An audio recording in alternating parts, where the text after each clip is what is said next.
Welcome to Dandysoap DIY. Today we're going to make a primitive cabinet using Dollar Tree wooden turns and the splatter screen. So first I selected the boxes that have the slide-in inserts. We're going to remove those and we're going to select 3 of them, plus one of the crates. The wooden glue that is made by Super Glue Company is a great way to make sure these stay fastened. You'll want to use wood glue on each one of your boxes along with your hot glue gun later on. We want to attach all of these together though using wood glue. So once I've set those in place, I know I want 3 along the side and 1 of the little wooden crates. You can use those little craft clips to help be your extra set of hands. Now you'll see there is a gap, an exposed gap. Expect these, but we're going to fix that later on. So stay tuned and stick with me. So now I'm going to attach the crate as well. Like I said, don't be stingy on your wood glue. You will not regret it. This cabinet will last for many, many years.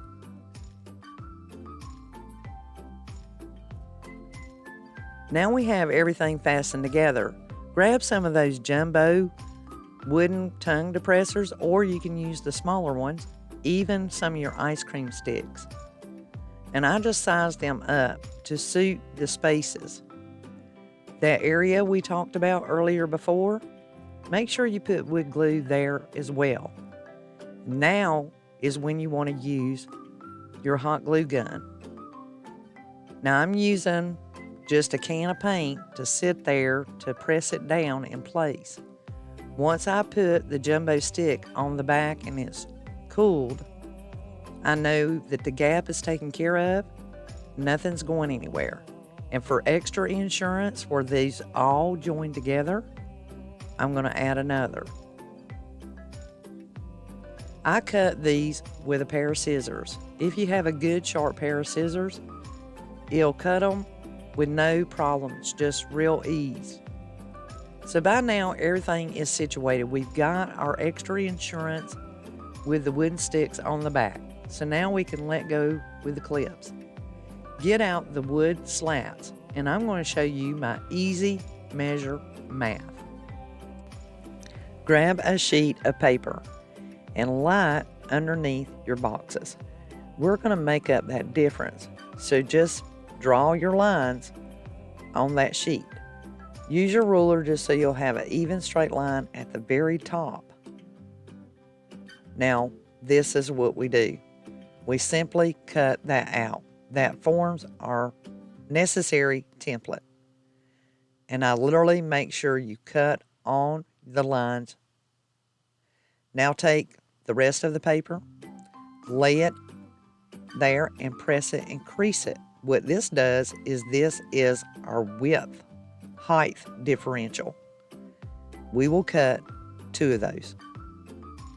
Now we've cut our papers. Remember, cut 2 because you'll have one on the left, one on the right, but we only need the single template. Get the wood planks. I use a ruler to make sure my line stays straight. Now you see the difference? This is why. The width of that plank will be necessary, so you do not need to worry about it. Once you cut your one side, you're going to cut the difference, and that will size up perfectly. Using our do-it-yourself table saw, such as this razor knife and a ruler, you'll have to do that 2 or 3 times, maybe 6, and then you can pop it. This makes it a breeze. Sand off the edges and smooth those with your sanding sponge.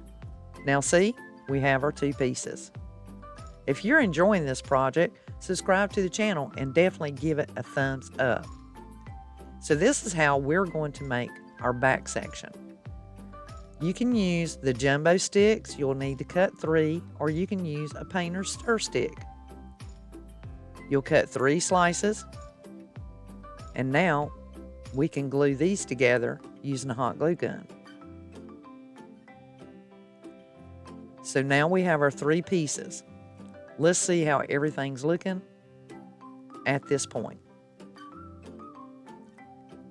There we go. We have our height, we have the top for our width, and we have our back. So just simply hot glue those together. And do not do what I did. I made a mistake, guys, and you will see how it's crooked in mine. But if you're paying attention, you'll know that the longer piece that you cut from your template should be the one that comes down the side, and then the upper one will be the shorter one. There's a gap here. This is good, and you'll see why. There's a gap here too. Now, when we start completing this, as you can see leaning down the back, it's not visible. Go ahead and glue your piece onto the rear and get some glue insurance going there with your hot glue gun. Go back and add the sticks on the back. This just gives extra durability and insurance to your box's integrity. Now we need to make the door, so you'll need 4 of those jumbo sticks or 2 of the painter's stir sticks. Put a line down the center and cut those in half vertically. Now this is how you get your screen unadhered and cut. You want to first cut it with your razor knife, lay it on a board, and then you can get your scissors under there, and it cuts this metal screen perfectly with ease, no problem. So now we need to size up our screen. So lay it on your boxes and mark it with your Sharpie Magic Marker. Then you can cut that with your scissors and trim it off. And check it just to make sure that you got it clean cut. So we needed 8 of those pieces if you use the jumbo sticks cut in half. As you see here, I'm marking on my board pieces or my little cut stick pieces so I know where the screen's going to hit. Instead of doing this the long-handed way, you could actually go ahead and lay your screen on top of your stick, use your hot glue gun, and sandwich the screen in between both of your sticks. You see me doing this the long-handed way. I did this tutorial so that you can do yours quicker, more efficiently, and not make the same mistakes that I did. You can make it easier and faster, better, like the Bionic Man, and correct it. Now on the bottom, put the cutoffs to the bottom. This will raise it up to allow for our door to be able to open back and forth, and it's time to paint. Now I selected a blue. This is what they call gray paint or Payne's Gray by Americana. But you want to make sure that you mark your door. So lay your cabinet there and mark on your door exactly where it will hit on your cabinet. This is important because we're going to be attaching that door. So don't forget to sand it before you attach your door to rough it up and give it that primitive old-timey look. Now take one of your used floral wires and your clothespin springs. You're going to need 6 of those clothespin springs. And that floral wire, make it the whole length of your door. Clip it with your needle nose pliers and go ahead and slide all 6 of the clothespin springs onto your floral wire. Now remember that gap? We're going to fix that. See the upper side box that we created, we made from the planks? We need to cut that, but only cut the side. Leave the top edge together. There we go. We need that gap for our hinges. And that piece you cut off, see the edge here? Leave that edge. The piece you cut off, hang on to it. We're going to need it. So now I'm showing you, see that piece we cut off? We're going to glue it to the crate at the bottom. And take and whittle you a small little hole into the side of it. This will hold your floral wire in place just so it doesn't slide out. It's not there, it's not going to move or do anything because your springs will actually swimmy around your floral wire. Now this is how I adhered mine. I took burlap and I cut the pieces just right. Used a gob of glue and laid the burlap over top of those clothespin springs. It will never come off. Now on the opposite side, you have to pay attention.